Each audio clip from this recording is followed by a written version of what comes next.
Good morning from Panhandle Outdoors, America's only daily outdoor TV show.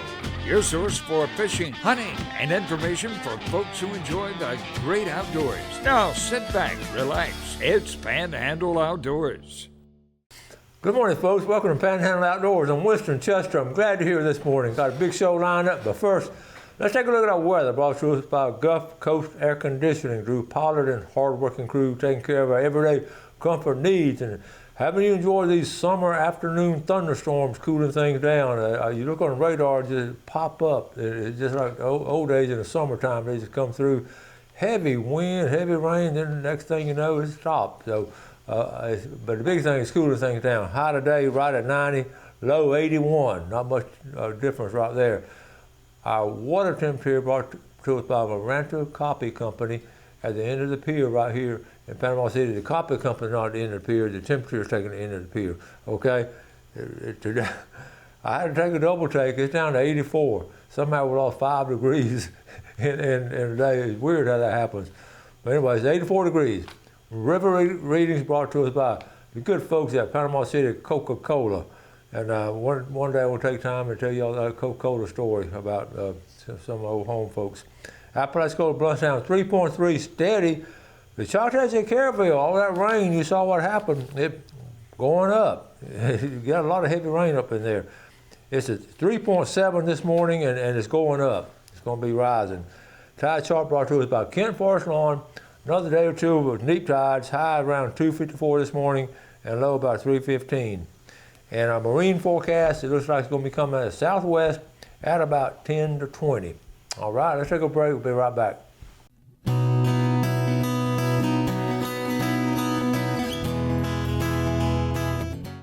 Okay, welcome back. I tell you all the time how much I enjoy getting the feedback from you, our viewing audience, and getting your opinions on things. And so many of us feel the same way about a lot of things. So let me start with it. I'm going to start off on this one right here. I'm going to read it to you. This is from my buddy Ned Maxwell up there in Chattahoochee, and it said, "Winston Chester, did you hear about this?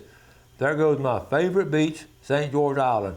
It's coming from the good folks at Oyster Radio. If you ever in that area pick up some good music and some good talking, Oyster Radio is amazing. I love listening to it when I go through that area. Anyway, here we are right here. Franklin County Commissioners on Friday night voted 4-1 to approve a new planned unit development ordinance for the unincorporated areas of the county. The action was taken during a packed public hearing Friday evening at the courthouse annex in Apalachicola. Planned unit developments allow developers more leeway when developing their properties, potentially allowing a mix of uses like commercial and residential, as well as, get this, higher densities in some cases. The crowd at Friday's meeting was mostly opposed to the PUD ordinance. Over 30 people spoke out against the proposal, while only 2 spoke in favor. Most were concerned about the impact the new rule would have in regards to traffic and denser developments. Quite a few said PUDs are the first step to make Franklin County more like Destin. County commissioners said the ordinance gives them greater control over development seeking a PUD and will allow them to deny developments that could cause problems. Commissioner Cheryl Sanders, who represents the eastern end of Franklin County, was the sole vote against the PUD proposal. First of all, let me start with this. Thank you, Cheryl Sanders, for standing up for the right thing to do. Y'all know how I feel. I really, I don't like to talk about negative things on the show. I like to keep it positive, but at the same time, I feel like we have an obligation to protect as much as we can of this area. And it weighs heavy on my heart about a lot of this stuff going on. And when I see I don't know the other 4 county commissioners why you voted for it, but it made me, I try to think about things in a positive way and how the lessons I've learned in life. My mama told me a long time ago when I was growing up, I was raised in a Christian home, went to church all the time. She would say, don't let the devil get in the car with you, because before you know it, he'll be driving. Don't let the developers get in your car with you, because before long they'll be driving. That's how I feel about it. Now, I don't understand where the other 4 county commissioners, what you're saying in this. if 30 people in your county spoke up against it and 2 voted in favor of it, and you went with those 2, something ain't right. And I'm just telling you, you're welcome to come on Panhandle Outdoor and sit right here and tell your story. But thank you, Ms. Sanders, and let me know when you run for office again. I'll send some money for your campaign. We talk about going to these county commissioner meetings, and that's really ground zero in all of this. And I was trying to think of something else on an analogy. I'm just preaching this morning, so I know I'm preaching to the choir, a lot of y'all, but I was thinking about, you take our coastal counties, starting over there in Destin, Okaloosa, Walton, all the way down to Franklin, and try to picture this. If I was teaching a class, I would give them this example today. So you have this big old plateau up here, this heaven, like the Florida Panhandle. I mean, you got trees, and you got beautiful rivers and creeks and everything, and then it's on a cliff. And if you fall off the cliff, you're going to fall into all kind of development, condos, heavy traffic, and land cleared, and nothing there. So Walton, okay, Okaloosa, Walton, they've done fell off the cliff. They're down there right now. Okay, Bay County, we're holding on that cliff with one hand and about to go in. Okay, Gulf County, you're about to fall off. You're holding on with 2 hands about to go in there. And in Franklin County, you've been up there standing on top, just looking around at all these other people who don't want to be like them. All of a sudden, it's getting slippery. When the county commission does that, it's getting a little slippery up there. So that's why I just wanted to speak from my heart, and just it's just and I don't want to talk about it. I'm not against development. We have some beautiful neighborhoods here in this area, and we're going to have neighborhoods, but we need to have nice neighborhoods, and this traffic density, I don't have to go any further about it. And here's what one of the ladies said right here. Well, Melissa Vickers said, "Sure don't want to be like Destin. It's perfect the way it is." Okay? All right, let's move on. Let me see. Talking about good things right here, about Gulf County, South Gulf County. This is 100th load of cans being delivered from this South Gulf and Fire Rescue. 16 months ago, came up with this crazy idea to collect aluminum cans at the fire station and deliver them to our state park. Isn't that great? So here's a picture right here. Mike, thank you, Mike. Folks put those cans in there and deliver them. That money goes to state park, and then they plant trees. And it's a team effort. A lot of folks, that's good stuff right there. Good stuff. Okay. Isn't this the truth right here? Teach them to hold a fish before they can hold a phone. Okay, I know the Photoshop, but it's the right idea right there. And one more about traveling. This guy was traveling on the, we haven't talked about wheel bearings this summer much at all, but they got it repaired in about 2.5 hours on the road there. But this is, you got to pack your wheel bearings, and we've all been caught. As much as I know about outdoors, I've had a time or two where I've had a situation where I had to get it prepared. Okay, let's go ahead and take a quick break. I'll be right back.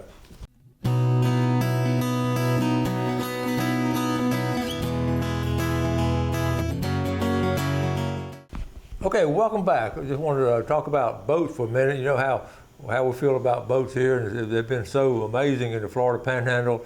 The river boats and creek boats and the bay boats and the offshore boats, and the boat building has been big time, and it's always been just a haven for really good boats here. And I get tickled.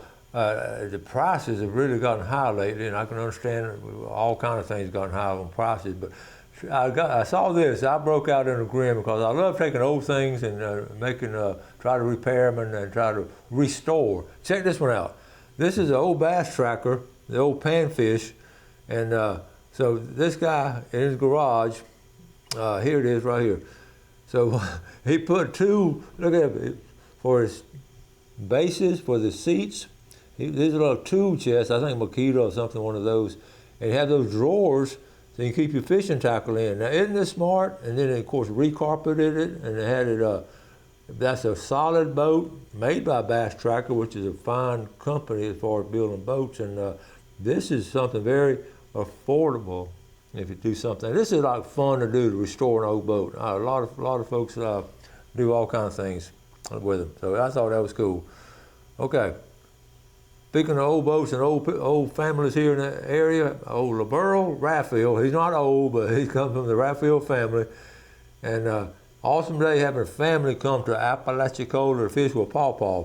That's his grandson, daughter and grandson, and here it is right here. How about that? Now, that would be, I don't know, 7th generation of Raffles. I think that fishes in the Florida Panhandle. Laverl, I know you enjoyed that trip.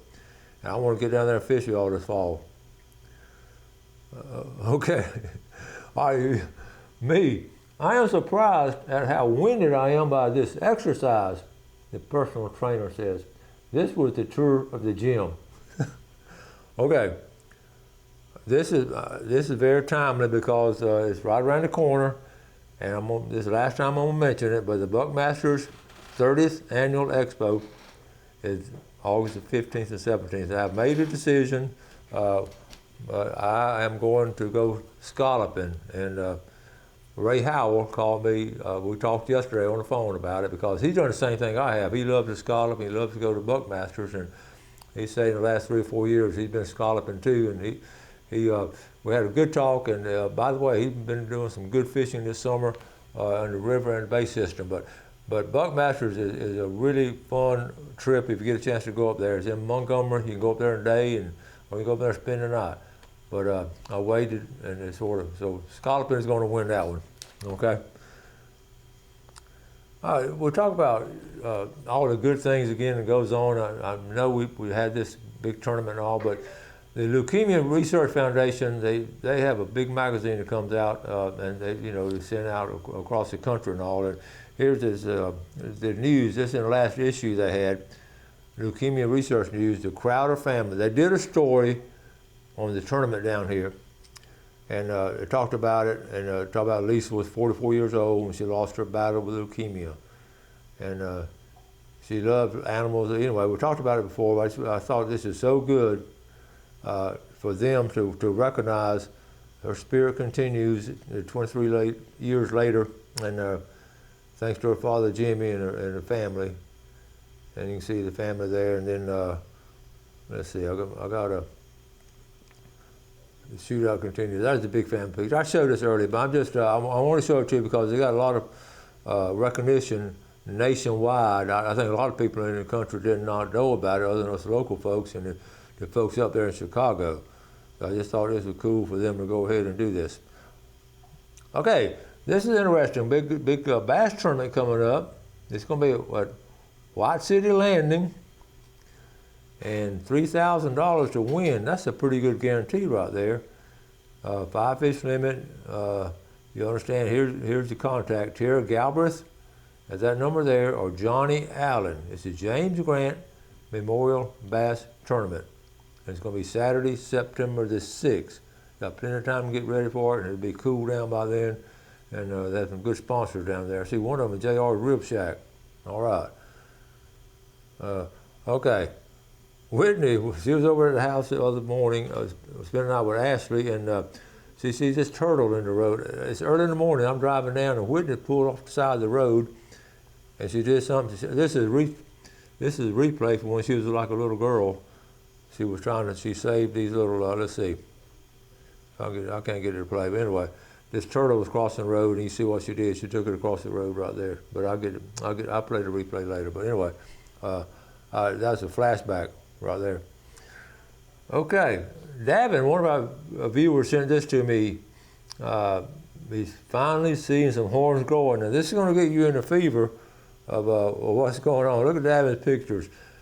All right, he's got his feeder up there, he's got it planted, everything planted good, a good open field. I mean, he's got a little herd right there.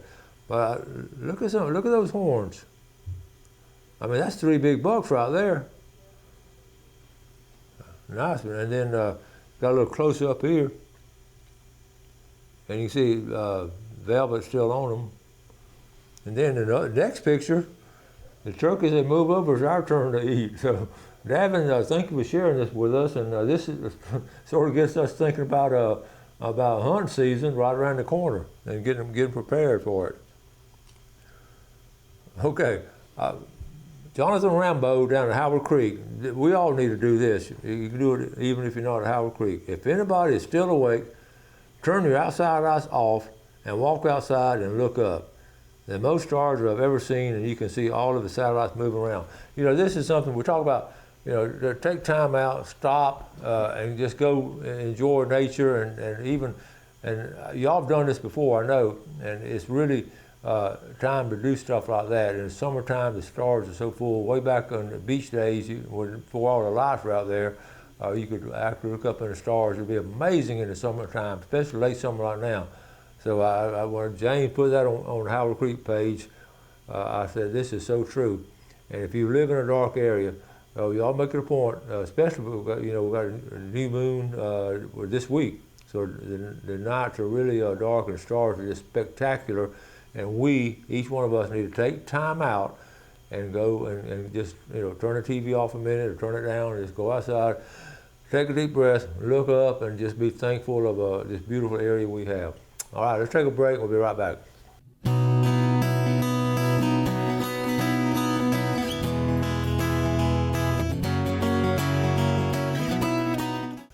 Okay, welcome back. Let's take a quick look at our fishing game times today, brought to us by Blue Water Outriggers in Port St. Joe.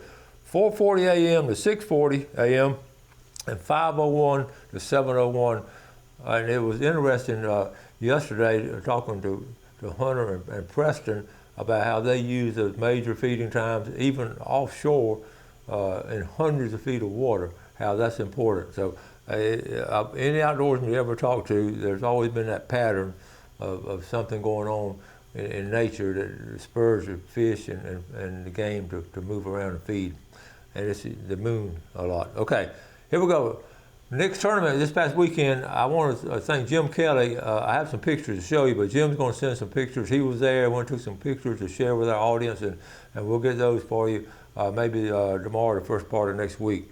But here's the winners right here. Colson Rivers, age 13. Okay, let's go here, top one. Hardhead, age 12. Lake Threadgill, a 7-pounder. You can read them there. And first, second, third, 7-pounder, 6 and 2 6-pounders. And then the Sailcat. First was, look how close on the Sailcat division. First place at 4.94, second 4.88, and look at third. I mean, you're talking about 6/100ths of a pound there. So anyway, we've got some pictures here, and we'll get more of them. And here they're trading. I want to thank Trey Nick, and if y'all see him, go by there and eat. Tell personally thank him on behalf of us and Panhandle Outdoors, and for just putting this on for the kids. Nick's Kids Catfish Tournament, and they're the winners there. There's a boat he won. Is that not cool? Now he can brag about that for a long time. I love that. Good job, Trey, and all the folks that helped you with it. This is funny here. This guy right here is a hunting show host, and they just posted last week. He received a lifetime hunting ban in Kansas. He's from Georgia now. He has a show in Georgia, but a Georgia man is sentenced for 5 years probation. Went on. I won't read you the whole thing. It was a crazy story. I'm not going to it. He didn't. He killed a deer in one state and took him to another state, and so go back to the other state and get some more. And it was crazy. And he had to pay a $15,000 fine to the Kansas Department of Wildlife and pay another $10,000 fine. He had to forfeit the antlers, but anyway, he hosted a hunting show out of the game. And these 2 illegal hunts were featured as part of the show. So he can't do anything. And listen, look at the bottom line. He can't go to Nebraska, Missouri, Oklahoma, Colorado, Iowa, Wisconsin, Illinois, and Minnesota. They've all banned him, and which is good because what he did was highly illegal and unethical. But it's funny how all those states stick together. So that's a good job there. Okay. This is along what we started the show with. Hey, Coach, I live in West Bay, Florida my whole life. My parents are Sammy and Charlene Sowell, whom I believe you know. I do know them. Good family. The Sowell family has been there since West Bay was founded. I just wanted to reach out to you and say that I watched your show this morning like I do every morning with my dad.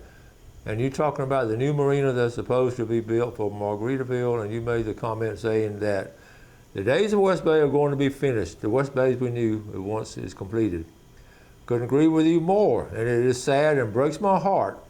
seeing the place I grew up in, fishing and hunting, and being slowly taken away to make way for more development. I love your show and look forward to spending the time I have with my father and watching your show. God bless, Coach. Sincerely, Jonathan Allen Sowell. And, along these lines, we talk about trying to keep things, at least some areas are native and keep it. And what I've noticed is, we're talking about locals doing this, but a lot of folks that moved in, they feel strong about it too. And because they're moving from places like that. I know there's a group in Gulf County that's moved down there, and they feel very strong about trying to keep things as natural as they can and tap the brakes. And it's like Franklin County hit the accelerator, and Gulf County is trying to tap the brakes. So anyway, these are just feelings I'm expressing. That's one of our viewers, goes back for generations. But I want to give my hats off to a lot of the folks that moved down here recently, and some moved in 10, 15 years ago, 20 years ago. Y'all feel the same way we all do. We're all in this together, and it's going to take a concerted effort. And I'm just surprised I can't get over the Franklin County Commission doing that. Okay, we're talking about going Spanish mackerel fishing, and when they made that spring run and made that fall run, and I keep up with old Matt Smith because he fishes all the time. He grew up fishing here, and I get tickled at some of his catches. He really concentrates on trying to get families out there, and he knows the importance of it. And I've showed a lot of his pictures. Well, Spanish, I got a text the other day asking about Spanish mackerel. I said, well, they've slowed down, and they have, but they're still catching. Here's Matt, one of his guys, holding mackerel. So he caught a Spanish mackerel there, and a kid caught him, and they're a lot of fun to catch. And there's still, I'm going to talk about this tomorrow in the fishing report, there's still some out there, okay? So, I want to close today's program on something, on this right here. This has been on my mind. I made this post the other day. This verse has been on my mind a lot lately, especially in what we're seeing in our country and our communities now. Encourage one another daily as long as it is called today, so that your hearts will not be hardened by sin's deceitfulness, in Hebrew. And that we all need to spend as much time we can helping each other out, encouraging other folks, and just trying to keep everything positive and moving forward and just encourage each other, okay? So I'll close with that today. I'll do something good for someone else today. Have a great day, and God bless. Thanks for watching America's only daily outdoor TV show, Panhandle Outdoors with Winston Chester, featuring hunting, fishing, and other activities and information to help you enjoy the great outdoors. Join us next time for Panhandle Outdoors.